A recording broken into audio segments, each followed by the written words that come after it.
Asher, ano ang plano ng mga kaanak at legal counsel sa pag-uwi ni Mary Jane Veloso sa bansa bukas?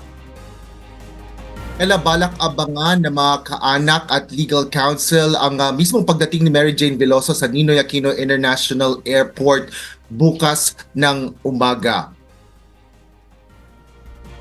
Naghahanda ng salubungin ng mga kaanak at abogado ang pag-uwi ni Mary Jane matapos kumpirmahin ng Department of Foreign Affairs ang nakatakdang pagdating nito sa Pilipinas. Ayon kay Attorney Jocelyn Denla, isa sa mga abogado ni Mary Jane, nais silang magsagawa ng masayang homecoming sa pag-uwi nito sa bansa pagkatapos ng halos 1.5 dekada na nasa Indonesia. Ngunit nais rin nilang makausap si Mary Jane, alinsunod na rin sa karapatan nito na makapagkonsulta ng pribado sa kanyang mga Philippine lawyer. Hangad ng legal counsel ni Veloso na mapaliwanagan siya ng mga detalye ng mga mangyayari sa kanyang pagdating sa bansa. Kabilang na dito ang kung ano ang mga senaryo na maaari niyang asahan, ano ang dapat nitong or ano ang mangyayari sa kanyang mga kaso rin na hinaharap kabilang yun doon sa may Nueva Ecija,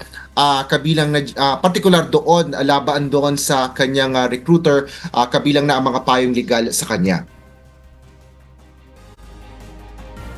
Nakikiusap din kami sa gobyerno natin na payagan na doon pa lang ay ma-meet na siya ng pamilya niya. Kasi sabik na talaga sila na magkita in the flesh. Lalo na hindi napagbigyan yung naunang plano sana no, na tumulak sila sa isang compassionate visit. Kaya sana mapagbigyan.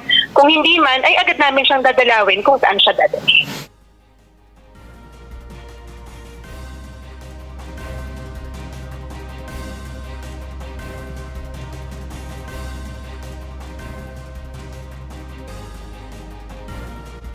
Sa Correctional Institute. Paliwanag pa ng abogado ni Mary Jane, batay sa huling impormasyon na inilabas na rin ng Department of Justice ay idediretso ito sa Correctional Institution for Women sa Mandaluyong City. Inaasahang dadaan niya ito sa normal na proseso sa paglipat ng isang preso gaya ng booking at medical examination.